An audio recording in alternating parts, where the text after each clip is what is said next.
Wala ho tayong mahabang pag-usapan ngayon mga ka-reaction update pitch. Dito nga ho kasi mga ka-update. Ito nga pong si Congress Miao nag-post dito sa kanyang social media. Makikita nyo rin ho sa kanyang Facebook page. Dito, ito mga update, basahin na lang ho natin para mas malinawan ho tayo.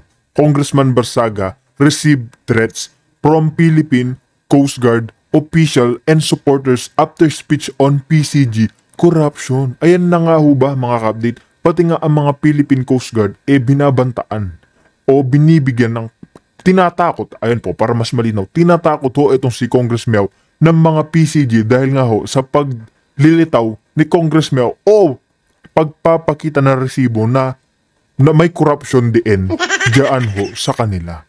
Ano pong ibig sabihin yan mga ka-update? Ang ibig sabihin o niyan mga ka-update, magkikita mong guilty itong mga ito kasi ba't babantaan mo ang isang congressman kung alam mong malinis kayo? 'Di ba? Bakit kayo magbabanta diyan sa isang congressman kung alam mo namang malinis yung mga pangalan nyo? Kung hindi kayo malinis, di hindi nyo kailangan magbanta, lalong-lalo na diyan kay Congress Miao. Bakit? Dahil ba galit siya sa admin ni Marcos Jr.? Tanong lang ho, o galit din siya kay Tambaluslos? Lahat ng korupsyon mga kabdit, pinupuksa ho ni Congress Miao. Kaya marami hong saludong Pilipino dyan sa kanya. Kasi nga ho, anti-corruption din ho siya. Diba?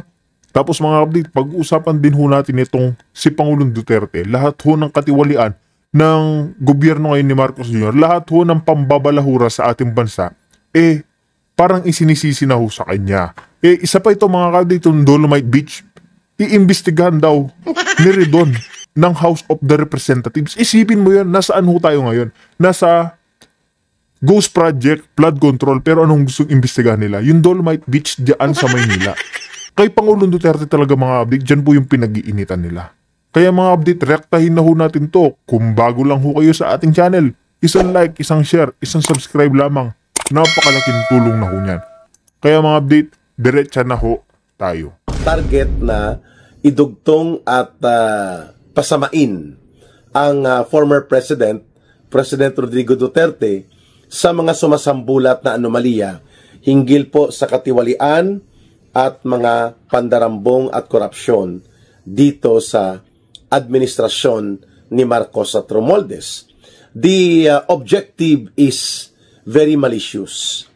While it is within the power of the government to investigate, pero yung timing niya, yung kanyang motibo, yung kanyang layunin ay napakalinaw po. Kagaya din ng ginagawa ni Ombudsman Boyeng Rimulya na ang kanilang direksyon ay hahanapan po ng pamamaraan kung papaano maidugtong at maidamay at maidawit ang administrasyon ni former President Duterte dito po sa mga kahindik-hindik at karumal-dumal na krimen ng korupsyon.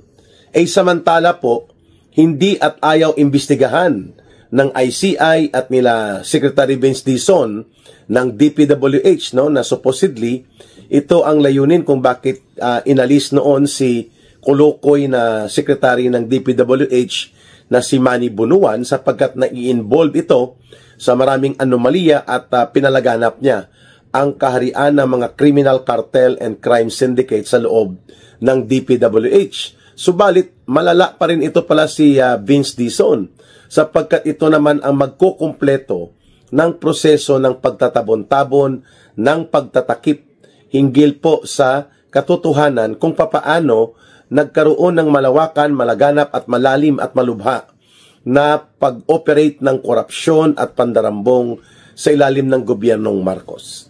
Ngayon po ay inilabas mismo ng Senado, no less than Senator Ping Lacson na may mga 151 billion pesos na mga flood control projects ang isiningit worth of 151 billion pesos na flood control projects ang naisingit at pinalusot sa unprogrammed appropriations at ang nagpalabas ng pondo ay Office of the President.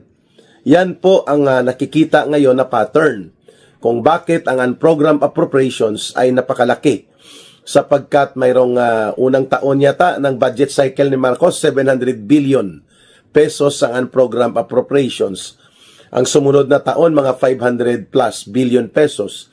And then sa ikatlong budget cycle sa 2025, mga 400 plus billion pesos pa rin. Dito po kinukuha ang tinatawag na mga unprogrammed and unaligned na mga items na hindi naisingit o nailusot sa National Expenditures Program at hindi naman tinalakay sa budget deliberations ng Senado at Kongreso, even sa bicameral conference, subalit nagkaroon ng pagkakaroon ng pundo at naipatupad. Yun, 151 billion pesos or more na mga flood control projects ang pinaniniwalaan po na na-source out mula sa unprogrammed appropriations.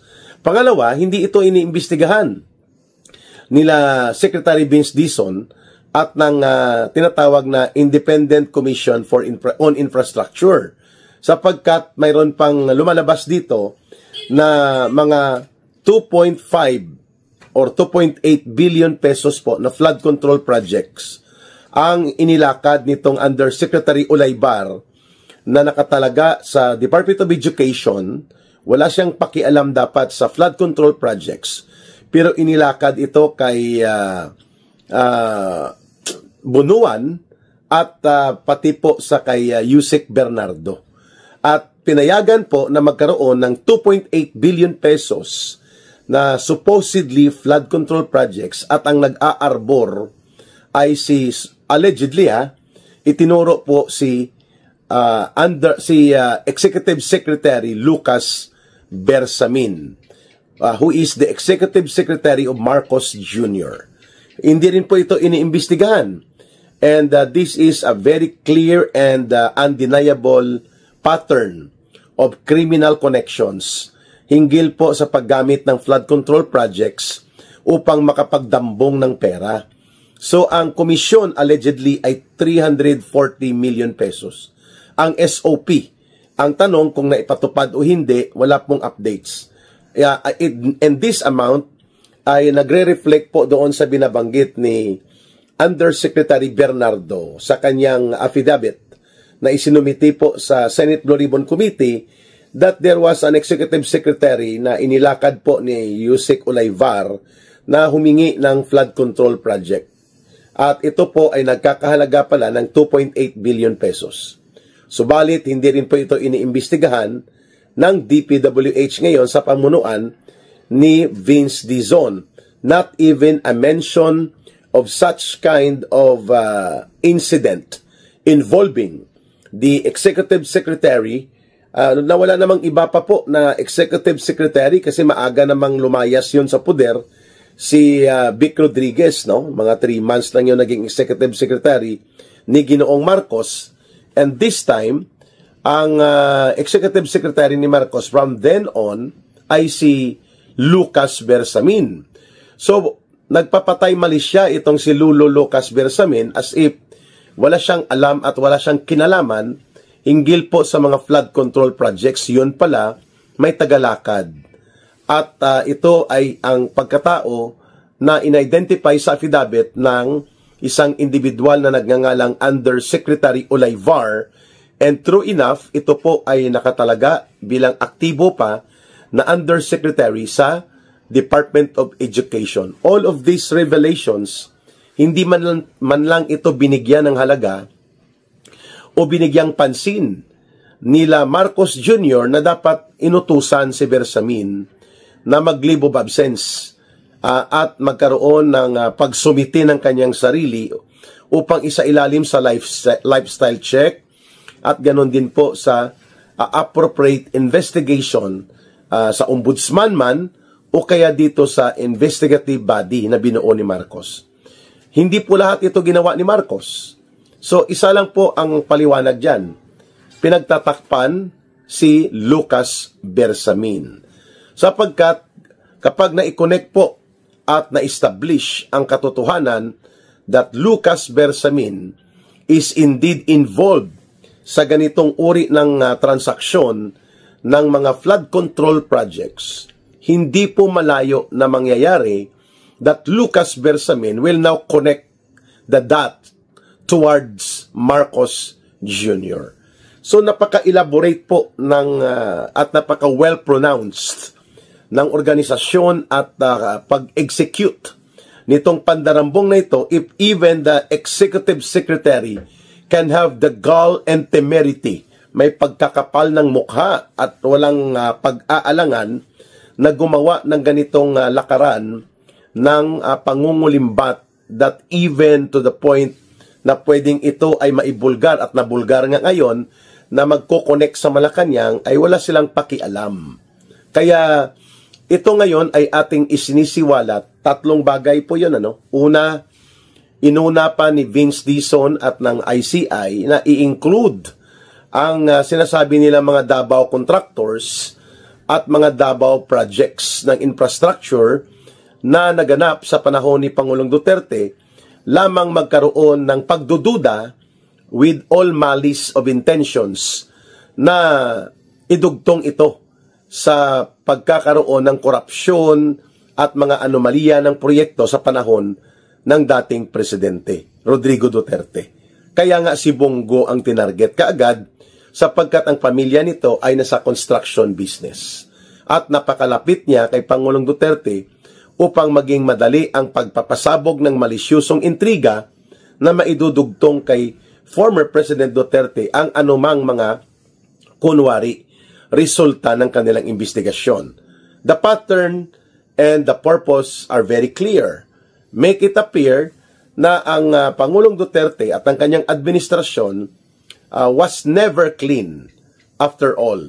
That may be true, but that cannot be better true ang sitwasyon kung ang pag-uusapan po ang malaganap, malubha at mabigat at malalim na epekto po ng isang sistematiko, malawakan at organisadong pagkakaroon ng pagnanakaw, korupsyon at pandarambong pangungulimbat sa kaban ng bayan na naganap at nagaganap sa ilalim ng gobyernong Marcos Romualdez. Napakalayo po yun, na mangyari sapagkat if we are going to do the lifestyle check, the actual circumstantial revelations at iba pa pong mga correlated historical accounts kung paano nabuhay sa politika ang mga Duterte, hindi mo po makikita sa kanila, lalo na kay Pangulong Duterte at sa kanyang anak na si Sara Duterte na nagpayaman o nagpasasa at sila ay naging gahaman, sakim at naging mandarambong sa pundo ng bayan. Wala po sa lifestyle nila Wala po sa kanilang record at wala sa kanilang historical accounts ng kanilang buhay politika ang ganiyang mga malisyuso na pagsusulsul at pangiintriga.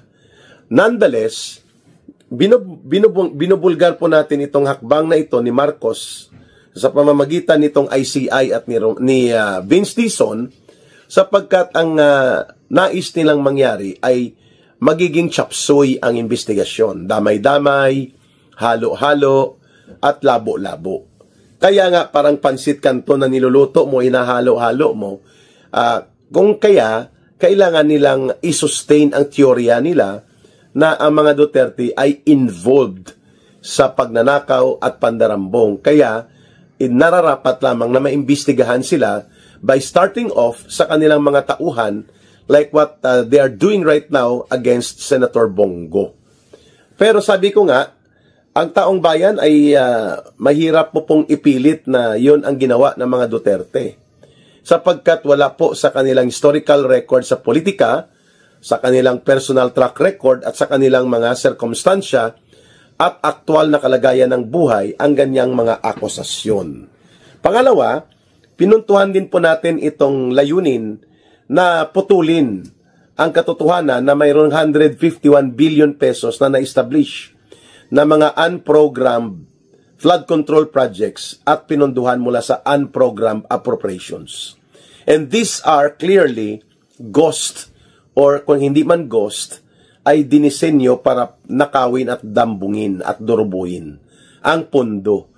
At ang itinuturo po na arkitekto ay si Romualdez, si Marcos at si Saldico. Tatlo sila. At kanilang ipinatupad through sa mga contractors na hawak nila Romualdez at nila Saldico like mga Diskaya at even ang SunWest Corporation. mismo ni Saldico. Bakit hindi ito iniimbestigahan? Yun. At bakit hindi ito unahin at bigyan ng priority?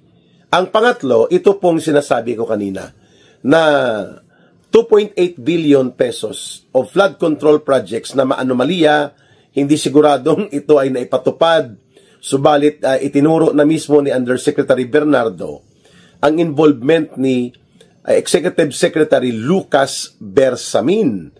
And yet, walang hakbang na malinaw, walang matino na direksyon at matuwid na panawagan na papanagutin o imbestigahan man lamang si Lucas Bersamin if indeed nangyari ito, sapagkat itinuturo ang mga tao na involved ay nandyan pa.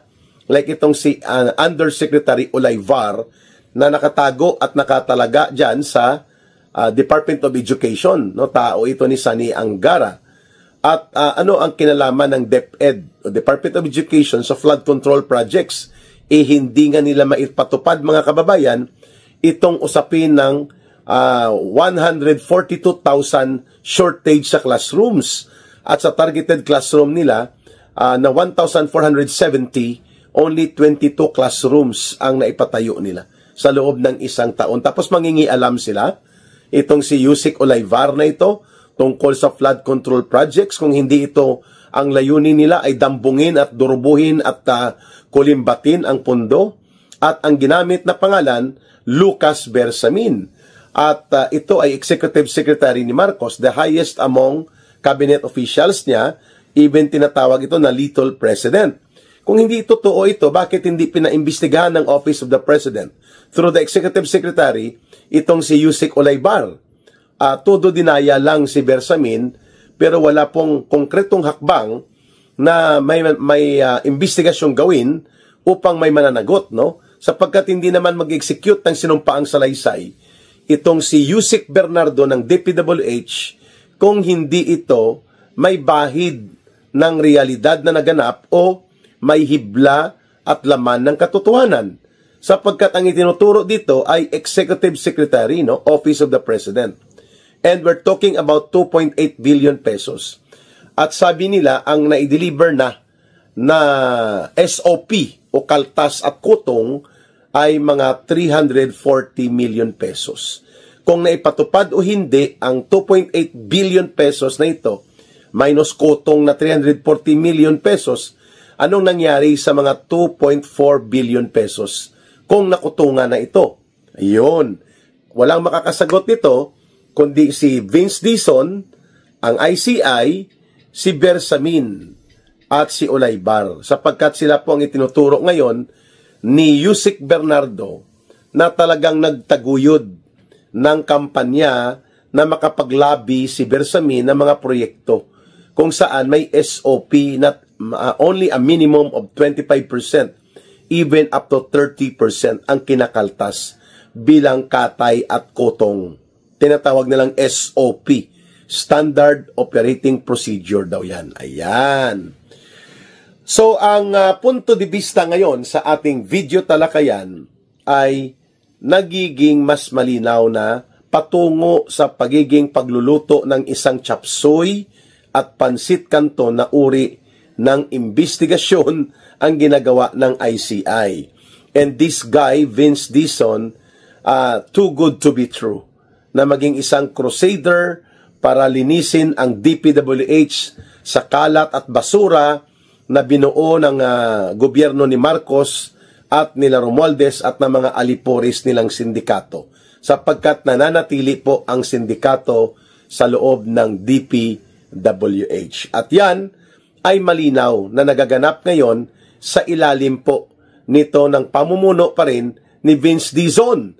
And walang ibang ituturo ang taong bayan kung bakit nananatili po ang kaharian ng mga sindikato at mga kriminal sa DPWH, sapagkat yan din po ang ginagamit mismo nila Marcos at Romualdez kung bakit nagkamal sila ng limpak-limpak na mga salapi.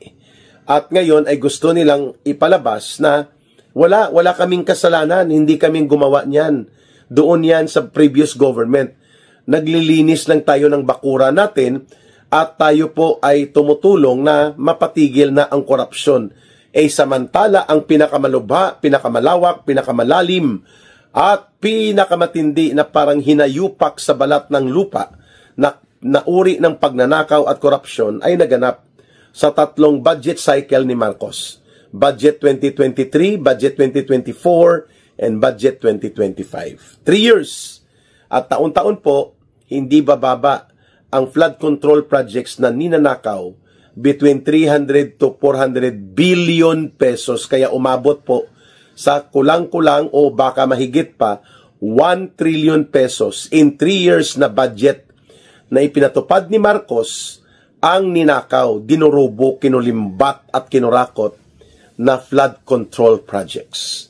Hindi lang po yan, ngunit mayroon pang iba, mga farm to pocket roads, mga project sa kalsada, kung hindi man terribly and super overpriced, like 300 million per kilometer, sa pangungontrata nila Saldico, ay talaga naman pong walang kalsada talaga. Mayroong farm, walang road, kundi farm to pocket road ang nandun. Hindi pa natin binubuksan at binubulatlat ito, pati po ang marami pang iskandalo na pilit ng pinapatakpan at pilit na inililihis na ni Marcos ang atensyon ng taong bayan.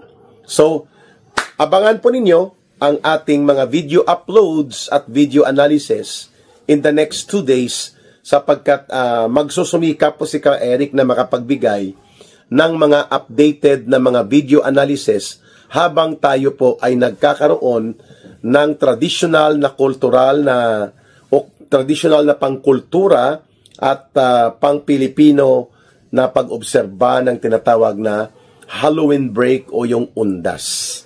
Maraming salamat sa inyong patuloy na pagtitiwala, pagmamahal at pagsuporta sa ating Ka Eric Celis YouTube channel at ganon din po sa ating Ka Eric Facebook live na magre-resume tayo on October 31 muli sa live stream pagkatapos po ng ilang mga family events and activities na sasamahan po ni Ka Eric kasama ang aking pamilya.